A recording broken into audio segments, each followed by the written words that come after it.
Namaste and good morning. Let's start our Gita class for Sunday with some mantras first.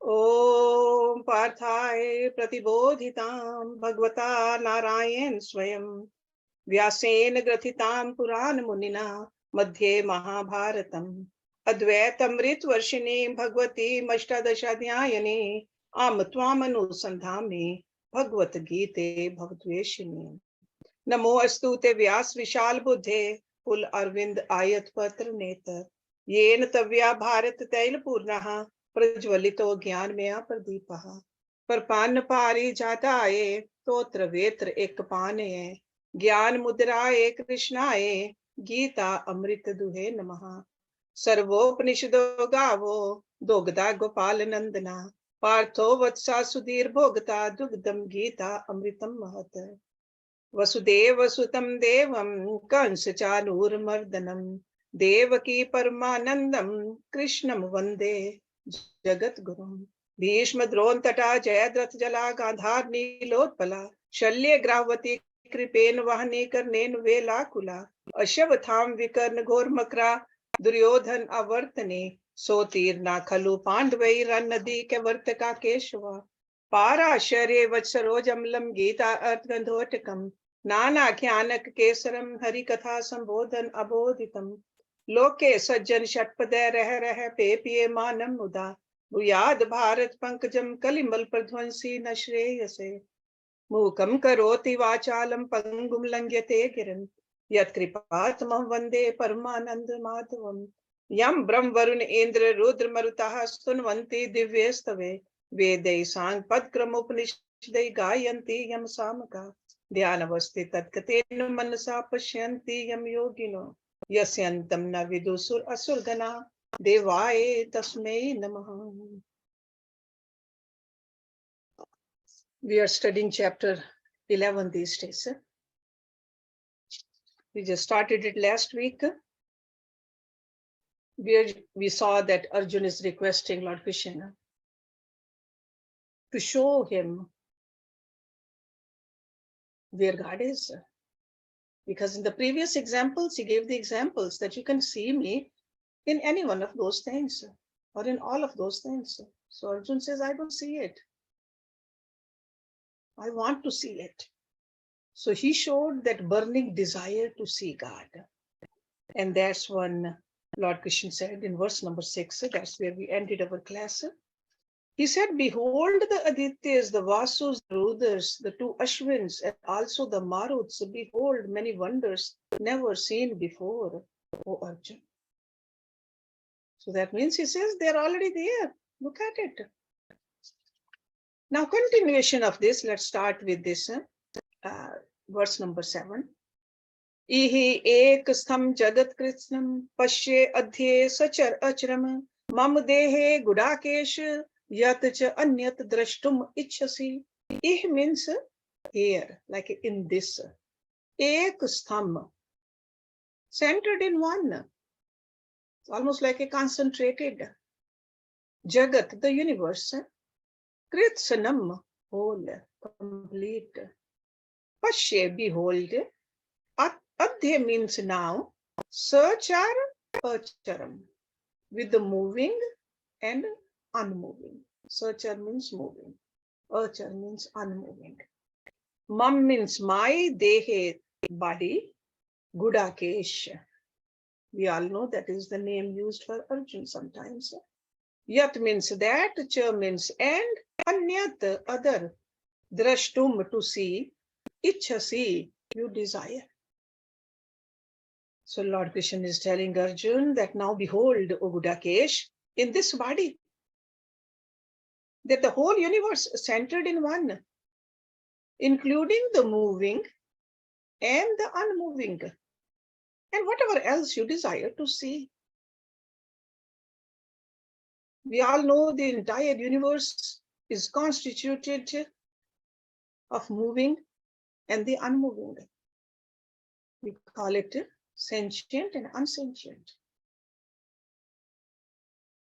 And Lord Krishna is saying that in my own physical structure, Ihi ek stham, here concentrated. And then he says, my body, in this my body, mam dehe. So the entire universe of gross forms, both movable and immovable, he says it's compressed there, concentrated there.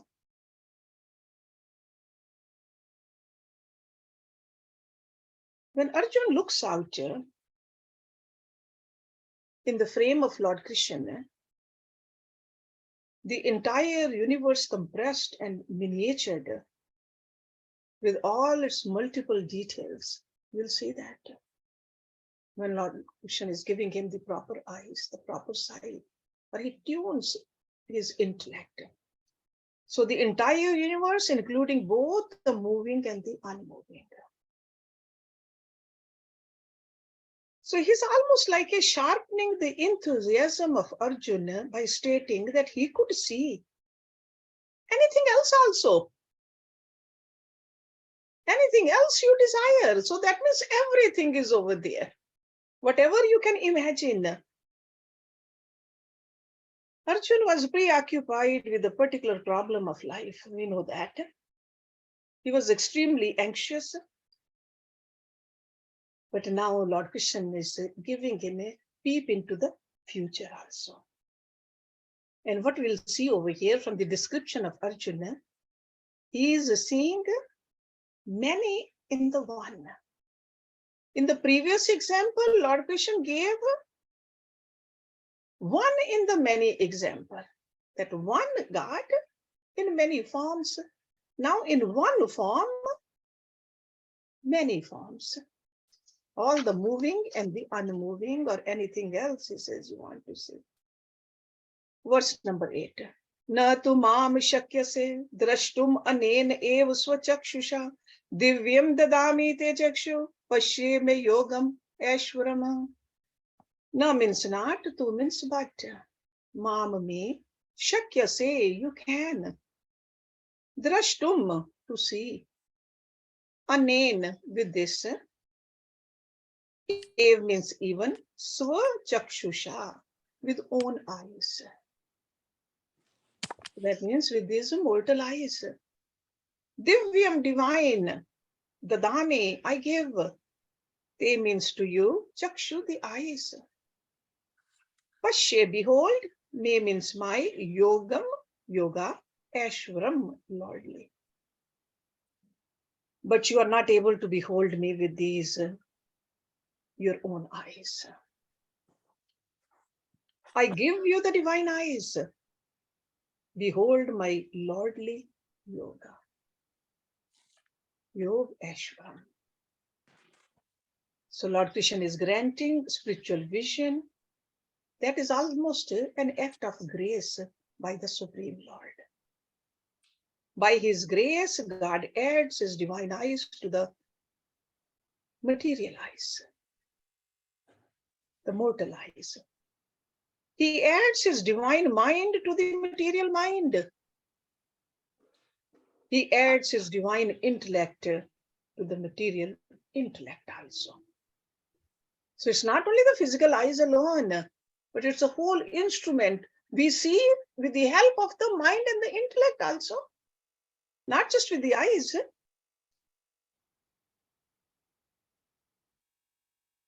Because whenever we are looking at some poetry, sure, one thing is we can just read it. If we have the knowledge of the alphabet, we can read the poetry. But to understand the subtler beauties and to classify it in a comparative study with other poems, you need masterly mind and masterly intellect also. Not just only the knowledge of the alphabet. So the same way to see the one in the many is the work of the heart, which is soaked in faith. One in many, which we saw in the last chapter. So if you have a faith, you have a devotee's heart, yeah, we see that God everywhere. Many in the one, only heart is not enough. A devotee's heart. We need a higher intellect also. So that is the logic behind it. The peculiar capacity of an educated intellect to see the extraordinary in the vision of the intellect. That is the faculty to perceive and to know also. So this obvious fact is explained in this verse. You cannot see me with these eyes of yours. Physically, there was nothing wrong in Arjun's eyes. But then he says, I give you the vision, divine vision. The intellectual comprehension is meant here by seeing. The capacity of the intellect to comprehend is the divine eyes. Divine eyes. That is a special vision.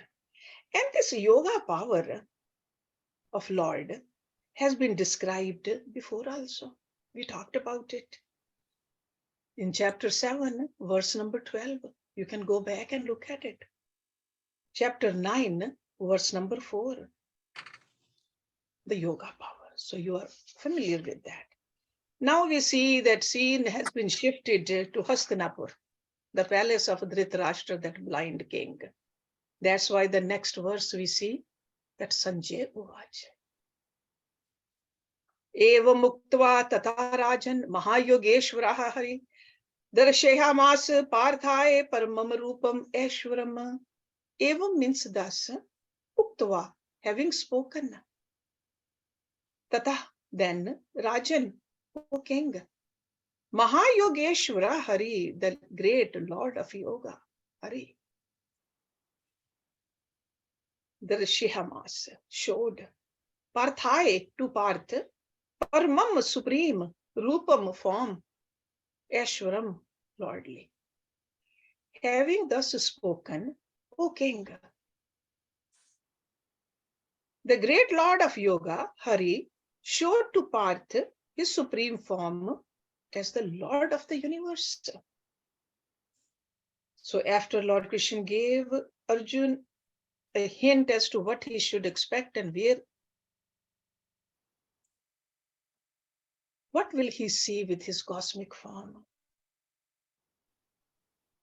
So Rishi Vyasa, he is introducing a small section so that we can understand that this whole narration is being narrated to the blind king by Sanjay.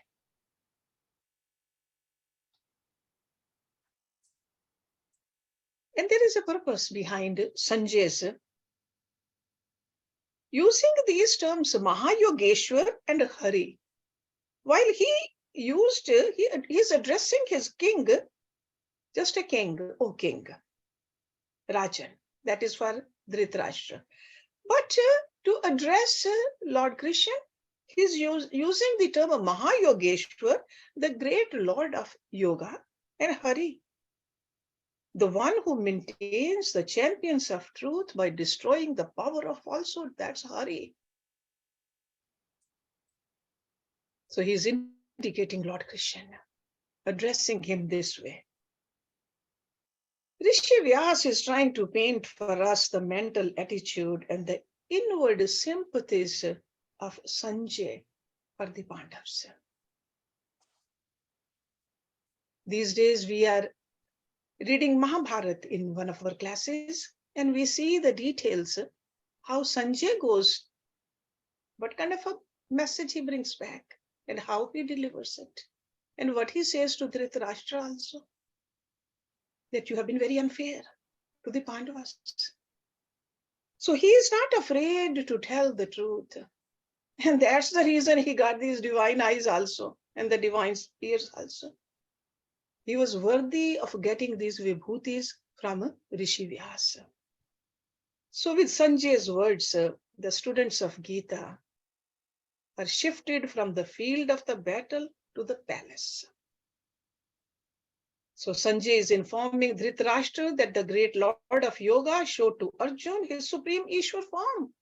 And that's another thing we see over here is that not only Arjun is seeing that cosmic form, Sanjay is seeing the cosmic form too.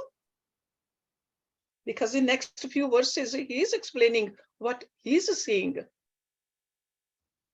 So in a very rough outline, Sanjay is describing the list of the things that those were visible within the framework of the divine very clear. Let's see what Sanjay is saying. Verse number 10. See, verse number 10 and 11. They go together. Anek vaktra nayanam, anek adbhut darshanam, anek divya abharnam, divya anek udyat ayudham, divya malye ambardharam, divya gandh anulepanam, sarav ascharyamam, devam anantam vishvata mukham. Anek means unlimited, numerous. Vaktra nayanam. Naina means eyes, Vakta means mouths. That means with unlimited mouths and the eyes. Anek adbhut darshanam, with numerous wonderful sights. Adbhut means wonderful. Darshanam sights. Anek divya abharnam, with numerous divine ornaments. Divya anek udyat ayudhyam, with the numerous divine weapons uplifted. Udyat. Udyat means they were picked up. You remember Arjun dropped his bow and arrow down. But over here, in that cosmic form, the divine weapons were lifted. So with the numerous mouths and eyes, with the numerous wonderful sights, with numerous divine ornaments, with the numerous divine weapons uplifted. So this was the form Lord Krishna showed to Arjun. Then Divya Malye Ambardharama. Again, Divya means divine. Malye Ambar. Malye means garland. Ambardharam, the wearing apparels, so clothes, the different costumes. Divya Gandh Anulepanam, anointed with the divine perfumes also. Divya Gandh. Sarav Ascharyamyam, the all wonderful. Devam, divine. Anantam, boundless. Vishvata Mukham, with the faces on all sides. Wearing divine garlands and clothes. Anointed with divine perfumes. The all wonderful, divine, radiant, boundless with the faces on all sides. So he's trying to paint a picture, adding more and more details over here. So this is through Sanjay to Dhritarashtra. He is representing the rough outline of the universal form of the Lord, the rough outline. Because the total cosmos is no easy subject matter for the mind to conceive of,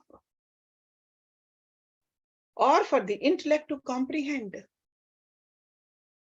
So that's why Sanjay stammers in these verses. Same thing happens when a person goes into samadhi. We have seen it in many scriptures. That a rishi or a yogi cannot explain what he experienced. This language falls short to explain the infinite. And that's what's happening to Sanjay here too. Numerous wonderful sights of endless divine ornaments, etc. That's all he could say. But he's continuing in his language of dots and dashes. Divi surya sahasrasya bhavet yugpat utita yadi bha sadrishi sa seyat bhasa tasya mahatmanaha. Divi, in the sky. Surya sahasrasya, of 1,000 suns. bhavet var yugpat, simultaneously, like at once. We know what happens when one sun is shining. When there are 1,000 suns are shining, what will happen? Utitha, risen. Yadi means if, bha means the shine, the radiance. Sadrishi, like. Sa means that. Sayat would be. Bhasaha, splendor. Tasya of that. Mahatmana, great soul. Sanjay is saying, if the radiance of 1,000 suns was to blaze all at once, simultaneously in the sky, that would be like the radiance of that mighty being, great soul. So this Mahatmana, he is calling Lord Krishna, Mahatmana. So the glorious shine of that mighty being is almost as luminous as that of 1,000 suns, if they were to rise up all at once in the sky. In our Upanishads, also other Upanishads, we have a similar description for Atma also. That's why every yoga teacher suggests that look at the radiance inside you, your own radiance. Because it is there. Only thing is we have never paid attention to it. We keep on looking at the radiance outside, the beautiful sights outside, beautiful places outside. Never pay that much attention to that radiance which we are. Upanishads tell us that, Yogi Guru tell us that. So beautifying the picture with more detail. And you know, if you have read about Lord Krishna, when he was a little boy, he showed the same kind of a form, the radiant form, to his mother Yashoda also. And she could not look at it either. So blinding. This is something which can't even comprehend. So now, verse number 13. Sanjay is still talking. Tatra ek stham jagat kritsanam pravibhagtam anekda apashyat dev devasya sharire panduva tata. Tatra means there. Ek stham, resting in one. Jagat, the universe. Kritsanam, the whole, complete. Pravibhagtam, divided. Anekdha, in many groups. Apashyat, sir, he saw that. Dev devasya, of the god of the gods. So what is he seeing? The god of the gods. Sharire, in the body. Panduvaha, son of Pandu. Tada means then. There in the body of the god of gods. That is Lord Krishna. The son of Pandu then saw the whole universe resting in one with all its infinite parts. Isn't it a beautiful description? Not only Sanjay is seeing it, but he is seeing that Arjun is seeing it too. And who else is seeing? The person who wrote this, Rishi Vyas. He was sitting in the jungles, meditating. Even though Dhritarashtra was his own son, he could not convince his own son. Sometimes we wonder why our children don't listen to us. We are related only in this life for a short period of time. But we want to control. That kind of a Rishi did not control. We should learn from it.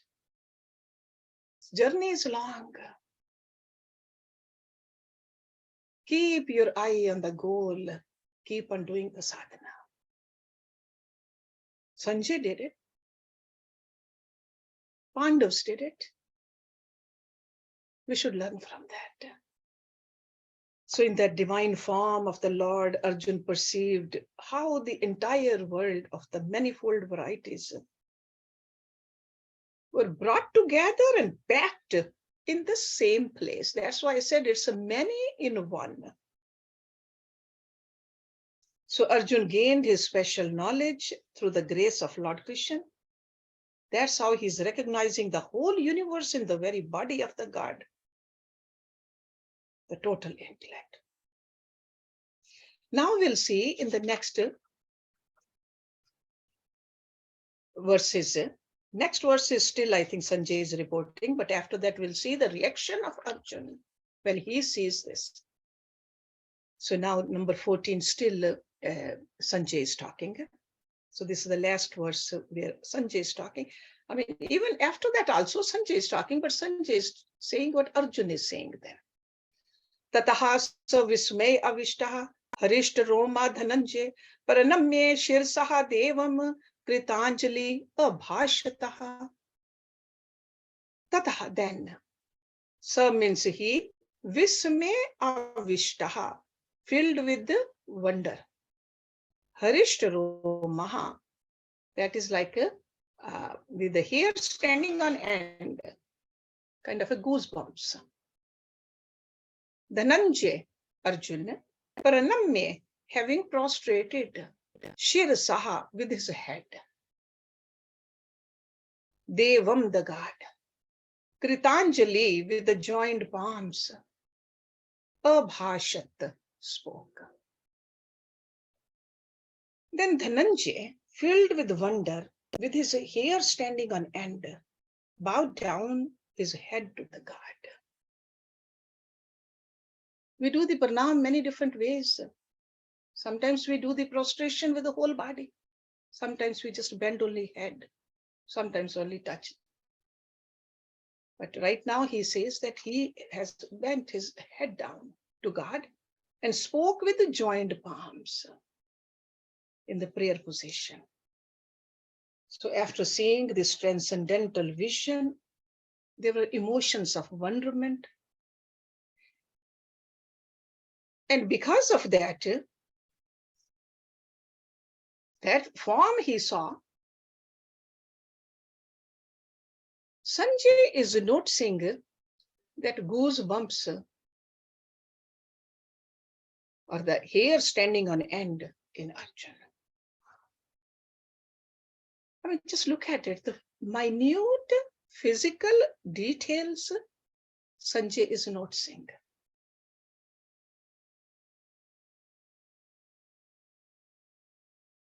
Not only the physical body, but he is noticing the inner wonder emotion in Arjun's mind. That is pretty evident. Because this hair standing on the body, what is that? When we study the Bhakti scriptures, they describe 8 such symptoms, or it's called a Ashta Satvik Bhav, which sometimes manifest in devotees when their heart gets thrilled in devotion.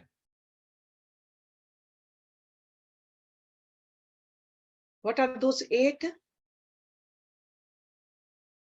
Satam Svedah Romanch Swar Bhedoho Veputha Vevarnam Ashru Pralya. I'm sure you're familiar with that, Narad Bhakti Sutra, when we studied. We went into detail. A devotee becomes like a stone, can't even move the body. Some profusely sweating also comes. And what Arjun is feeling, that goosebumps, hair standing on end. The voice becomes choked. Can't even say the words. There's a trembling in the body. the complexion becomes ashen. Tears keep on flowing, or almost like a faint. So that's why I said, Sanjay, not only looking at the outside what's happening to Arjuna, he knew that where is it coming from. So his mental and emotional state of mind also he is noticing. That kind of a vision Rishi Vyas gave it to Sanjay. So Arjun, with folded palms, bending his head low, now opens his mouth for the first time to talk after he saw that vision. And what were the actual words of the wonderment that burst out from Arjun? Let's look at that in verse number 15. Pashyami devan tav dev dehe sarvan tatha bhut vishesh sanghan Brahman isham kamal asan stham rishin cha sarvan urgan cha divyan. Pashyami, I see. Devan, the gods. Tav means your. Dev means, oh God. Dehe, in the body. Sarvan, all. Tatha means also. Bhut vishesh sanghan, hosts of various classes of beings. Brahmanam, Brahma. Isham, the Lord. Kamal asan stham, seated on a lotus. Rishin, sages. Cha means and, sarvan, all. Urgan, serpents. Cha means and, divyan, divine. I see all the gods. Oh God. So that means all the devatas, he says, I see in you, in your body. And also hosts of various classes of beings. Because we all know that there are various classes of beings. We are familiar only with the human beings, but there are several other classes also. We read about it in the Puranas. Brahma, the Lord of creation, seated on a lotus. He says, I see that inside you. All the rishis and the celestial serpents also. This description shows that in the body of Lord Krishna, Arjuna is recognizing not only the things of the world, but in the Virat form, even the Devatas are represented there.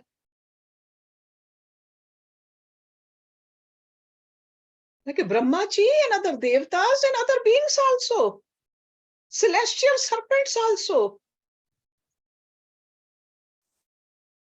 Serpents, normally we always read that they are on the earth also, they are in the holes, but then in the other realms also, they are serpents. So we see in this description the microcosm, the macrocosm, all of it. And this is explained and realized by all the great thinkers of the world, actually. These are very gripping details, what he is seeing, that can unnerve even the most courageous person. So that's why we'll see that even Arjuna gets shaken up completely. But first he is explaining it to us, what he is saying. Anek bahu udar vaktra netram pashyami tvam sarvata ananta rupam na antam madhyam na punaha tav adim pashyami vishweshwar Vishwarupa. Again, anek means numerous, manifold. Bahu, arms. Udar, stomach. Vaktra, mouths. Netram, eyes. So with manifold arms, stomachs, mouths, and eyes.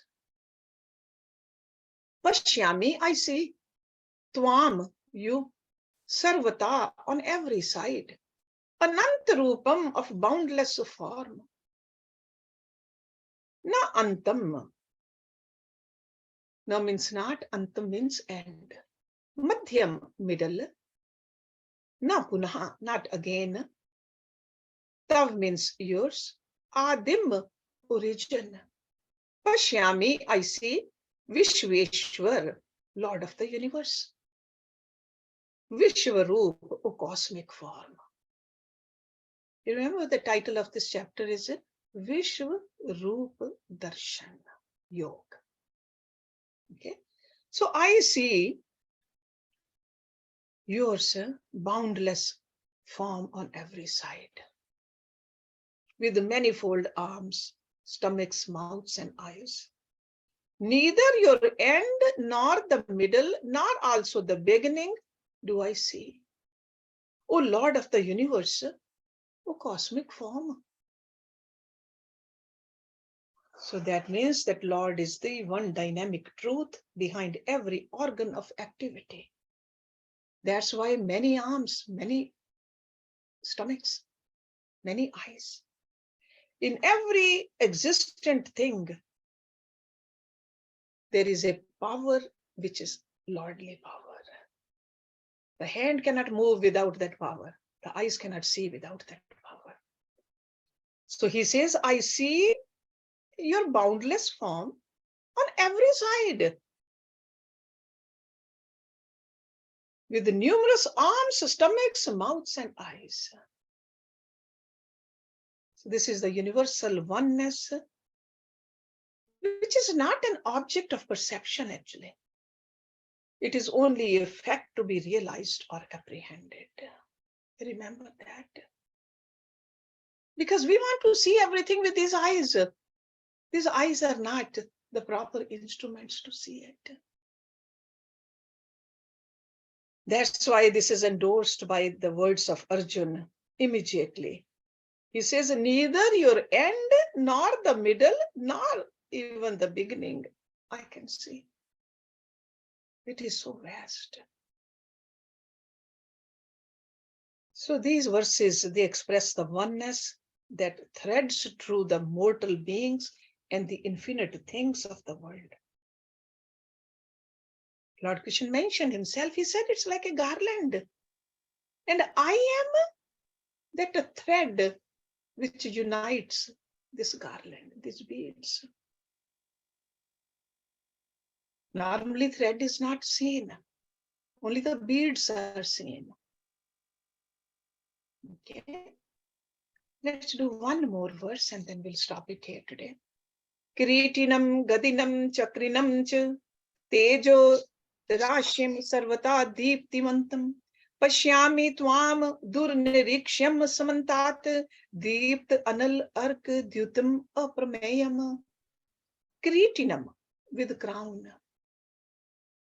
Gadinam, with club, with gada, the mace. Chakrinam, with the discus. I'm sure you're all familiar with that, Lord Krishna's Sudarshan Chakra, it's called. Cha means hand, tejo rashim, a mass radiance. Sarvata, everywhere, deepti mantam, shining. Pashyami, I see. Tvam means you. Dur nirikshyam, very hard to look at. Samantat, all around. Deept anal ark dyutim, blazing like burning fire and sun. Aprameyam, incomprehensible. I see you with crown, club, and discus. A mass of radiance, shining everywhere, very hard to look at, all around blazing like burning fire and sun, and incomprehensible. So Arjuna is continuing his description of the cosmic form. He is giving us more and more details of what he comprehends in that incomprehensible divine form. So this ordinary intellect cannot comprehend it. He's just giving us the hints over here. He says, I see the crown, the club, and the discus. And what are these? These are the insignias which Lord Vishnu is said to carry in his form, Lord Vishnu.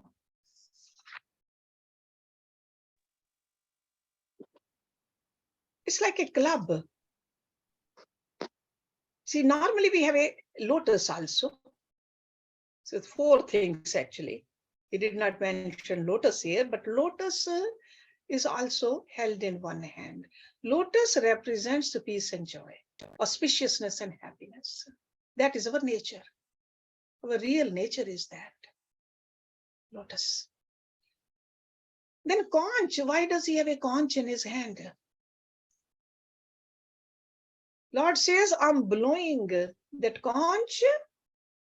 I'm calling to human beings, making them aware of their duty.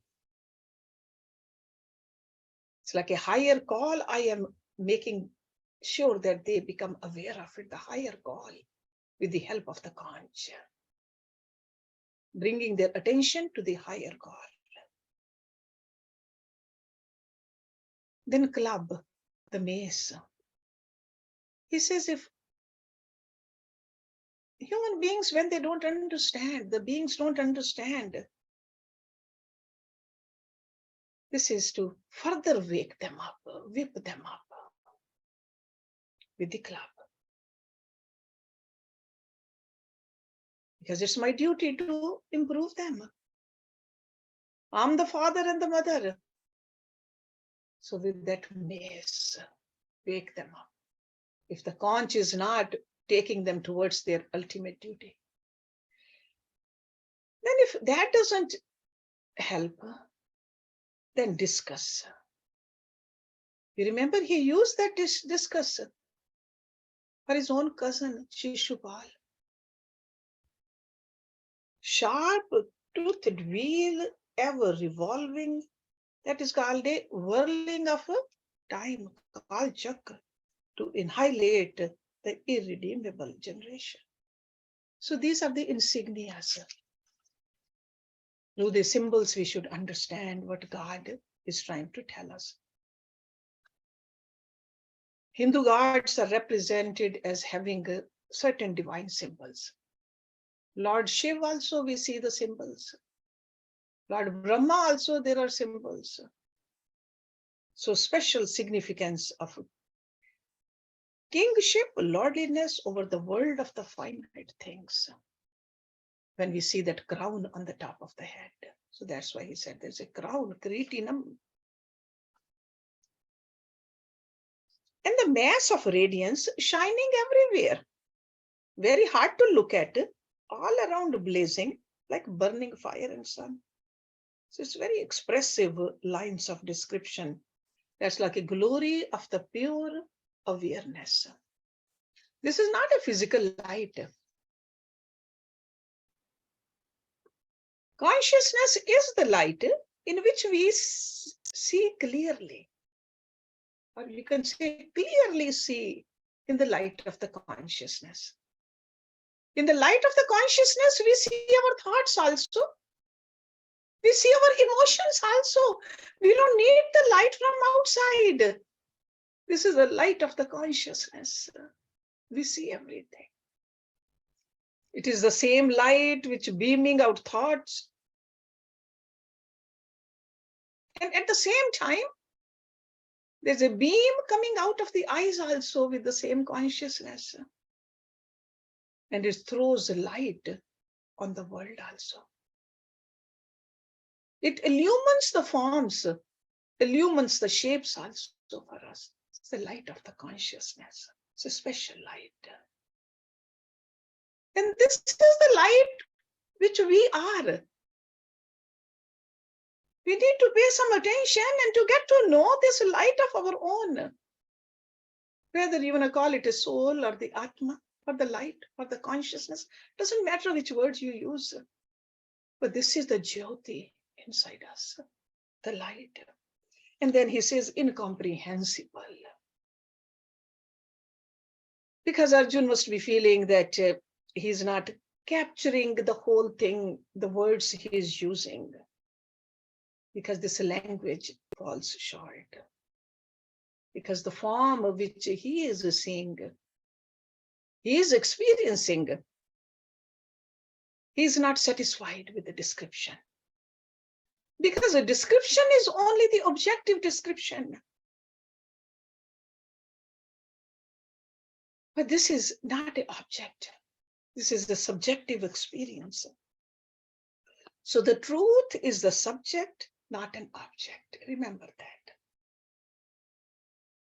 So even the intellect cannot capture it. Intellect falls short. Because we all know the soul or the self is the knower, the feeler, the perceiver.